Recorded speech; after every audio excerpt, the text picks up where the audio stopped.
Hello students, welcome to GIS online classes. Let us start today's topic of chemistry.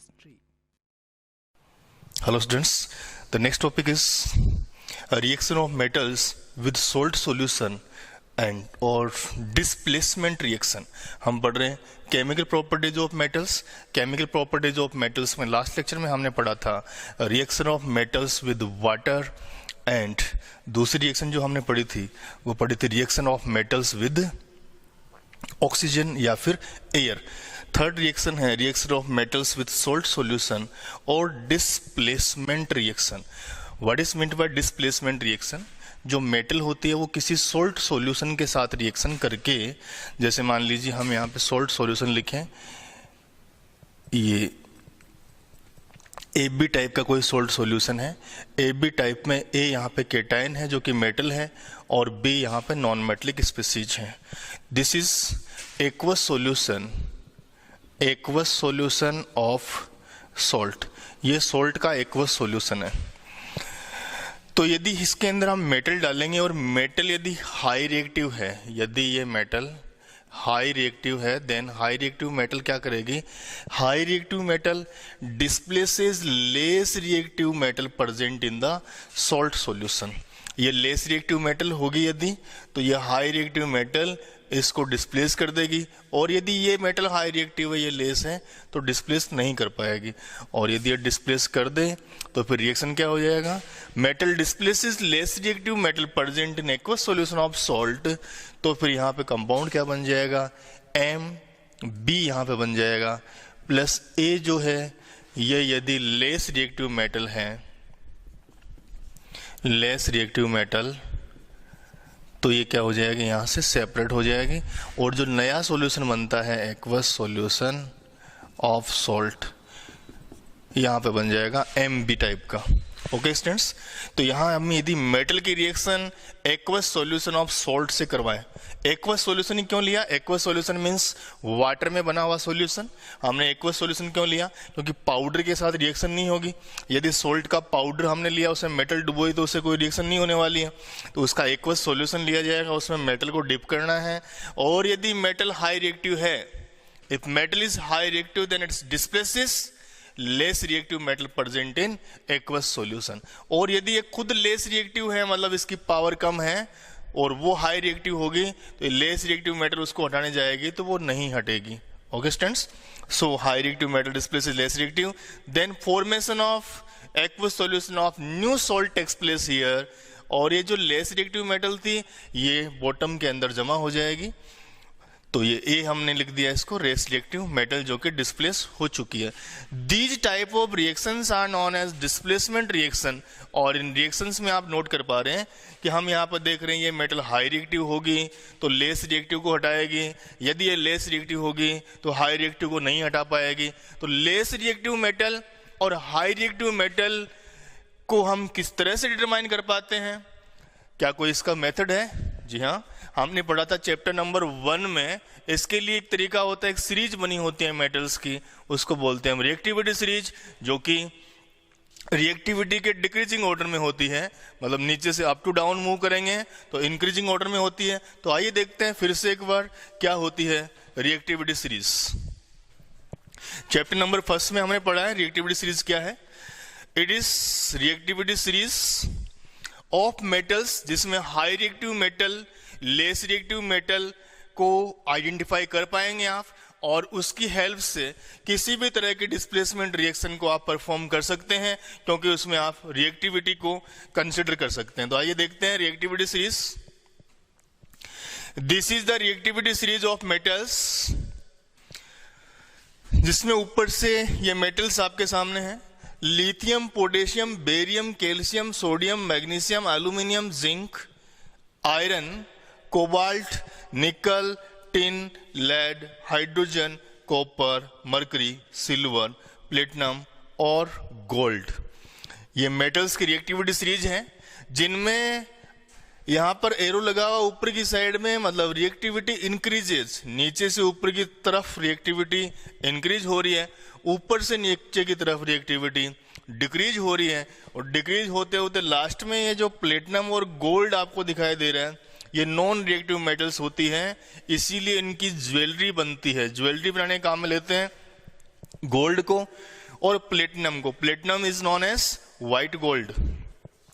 दोनों ही काफी महंगी metals होती हैं। प्लेटिनम गोल्ड नॉन रिएक्टिव है, रिएक्शन नहीं करती है, खराब नहीं होती है, ऑक्सीडाइज नहीं होती है, इसलिए इनकी शाइनिंग बरकरार रहती है, इसलिए इनको हम ज्वेलरी बनाने के काम में लेते हैं। इसके अलावा आप देख पा रहे हैं ये मेटल्स लेस रिएक्टिव मेटल हैं। बीच के अंदर हाइड्रोजन दिया हुआ है। हाइड्रोजन यहाँ पे मेटल नहीं है, लेकिन इसकी प्रॉपर्टी मेटेलिक होती है और कंपैरिजन कर सकते हैं हम यहाँ पे, इसलिए हाइड्रोजन को यहाँ बीच में दिया हुआ है।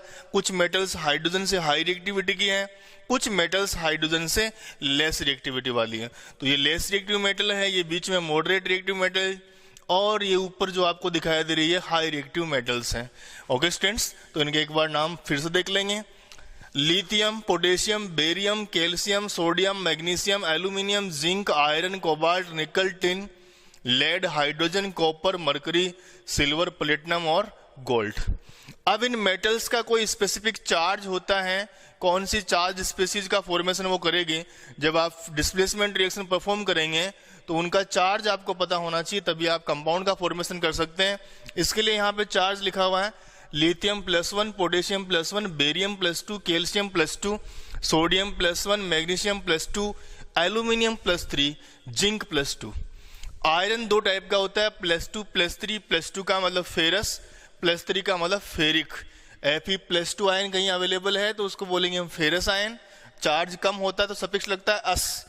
If charge is more than suffix is इक, so it is ferric ion, this is ferrous ion। ठीक है, तो इसके +2, +3 चार्ज होते हैं। कोबाल्ट भी +2 और +3 चार्ज वाला होता है, लेकिन यहाँ अपने 10 तक के +3 में नहीं है, इसलिए मैंने सिर्फ +2 लिखा है। निकल भी +2 भी होता है, +3 भी होता है, +4, अलग अलग चार्ज होते हैं इनके, लेकिन अपने यहाँ +2 वाले सोल्ट ही आएंगे। Tin +2, lead +2, hydrogen +1। कॉपर का चार्ज भी +1 भी होता है, +2 भी होता है, लेकिन 10 तक सिर्फ जनरली +2 का ही आता है। कभी कभी +1 भी आ जाता है, तो मैं इसमें दोनों लिख रहा हूं, +1 +2। चार्ज कम है तो उसको बोलेंगे क्यूप्रस, ज्यादा है तो क्यूप्रिक। मरकरी भी +1 +2 होता है, लेकिन जनरली आपको +2 के सोल्ट देखने को मिलेंगे यहाँ पे। और सिल्वर का चार्ज होता है +1। तो ये चार्ज भी आपको याद रखने, इन आयंस के ये जो चार्ज होते हैं, जो कि आपको रिएक्शन को कंप्लीट करने में काम आएंगे। अब हम इस रिएक्टिविटी की सीरीज की हेल्प से देखते हैं एक दो एग्जाम्पल कि किस तरह से रिएक्टिविटी सीरीज को काम में लेते हुए हम डिस्प्लेसमेंट रिएक्शन को परफॉर्म करेंगे। हमने चैप्टर नंबर 1 जो कि केमिकल रिएक्शंस और इक्वेशन था, उसमें टाइप्स ऑफ रिएक्शन में डिस्प्लेसमेंट रिएक्शन पढ़ी थी। सेम वही रिएक्शन यहाँ पे प्रेजेंट है, तो एक बार देख लेंगे हम किस तरह से हम रिएक्शन को लिखेंगे। यदि क्वेश्चन ऐसे आ जाए, क्वेश्चन आता है इफ एल्यूमिनियम रोड है मतलब aluminium metal is placed in aqueous solution of ferrous sulfate, then what happen? Ferrous sulphate के एक्वस सॉल्यूशन में हम इसको प्लेस कर देंगे तो फिर क्या होगा, ये हमें चेक करना है। तो आपको ये पता करना पड़ेगा कि एल्यूमिनियम आयरन से हाई रिएक्टिव है या फिर लेस रिएक्टिव है। ऐसी कंडीशन में हम रिएक्टिविटी सीरीज को काम में लेंगे। यहाँ पे आप देख सकते हैं कि यहाँ पे एल्यूमिनियम पड़ा हुआ है, यहाँ पे आयरन पड़ा हुआ है, and you can see that aluminium ऊपर की तरफ है आयरन से, इसका मतलब वो ज्यादा रिएक्टिव है आयरन से।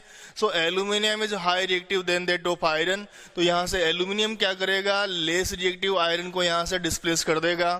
तो अब की बार एल्यूमिनियम का कंपाउंड बनने वाला है सल्फेट के साथ में, और जो लेस रिएक्टिव आयरन था वो यहाँ से हो गया डिस्प्लेस, तो हमने लिख दिया यहाँ पे आयरन। ओके स्टूडेंट्स, आप देखिए इनके चार्ज, एल्यूमिनियम का चार्ज है +3 and the charge of sulphate -2। Cross multiply हम इसको करेंगे क्योंकि चार्ज बैलेंस नहीं है, तो एल्यूमिनियम के लगेगा 2, सल्फेट के लगेगा 3, तो इसको होल थ्राइस कर देंगे हम। अभी देखिए एक एल्यूमिनियम का +3 होता है, 2 का कितना हो गया +6, एक सल्फेट का -2 होता है, 3 का कितना हो गया -6, +6 और -6 चार्ज बैलेंस हो गया है। तो ये एल्यूमिनियम सल्फेट का फॉर्मूला हो गया Al2SO4 होल थ्राइस, और ये आयरन जो है इसको कर दिया गया यहाँ से डिस्प्लेस। तो इस तरह से ये हो गई है डिस्प्लेसमेंट रिएक्शन। ओके स्टूडेंट्स, अब क्वेश्चन यदि ऐसे आ जाए क्वेश्चन आ जाए कि आयरन की कोई रोड है या नेल है, आयरन की कील है, उस आयरन नेल को एल्यूमिनियम सल्फेट के सॉल्यूशन के अंदर यदि हम डाल दें, Al2SO4 होल थ्राइस के एक्वस सॉल्यूशन में हम प्लेस कर दें, तो बताओ क्या होगा। Iron rod, iron nail if placed in the aqueous solution of aluminium sulphate, then what happen. तो हमें पता करना है कि आयरन और एल्यूमिनियम की रिएक्टिविटी क्या है। हमने अभी अभी देखा iron less reactive then that of aluminium, तो क्या लेस रिएक्टिव आयरन एल्यूमिनियम को यहां से हटा पाएगा? No. Less reactive iron high reactive aluminium को इस सॉल्यूशन में डिस्प्लेस नहीं कर सकता है, इसका मतलब यहाँ पे कोई रिएक्शन नहीं होगी। So our answer is no reaction will be there. यहाँ पे कोई रिएक्शन नहीं होने वाली है, तो हम यहाँ पे लिखेंगे no reaction. Okay students, simple. इस तरह से यदि आपको यहाँ से दे दिया जाए what happens if copper rod placed in silver nitrate solution, aqueous solution of HgNO3, silver nitrate का ये एक्वस सॉल्यूशन है, इसके अंदर यदि हमने कॉपर रोड को प्लेस किया तो फिर क्या बनेगा। तो आप ध्यान से देखेंगे, कॉपर और सिल्वर की हमें रिएक्टिविटी यहाँ पे फाइंड करनी पड़ेगी। तो रिएक्टिविटी सीरीज की हेल्प से हम देख सकते हैं copper rod, this means copper metal is high reactive than that of silver. You can see clearly in reactivity series copper metal is high reactive than that of silver, so it able to displace silver, less reactive silver metal. That's why compound is formed CuNO3.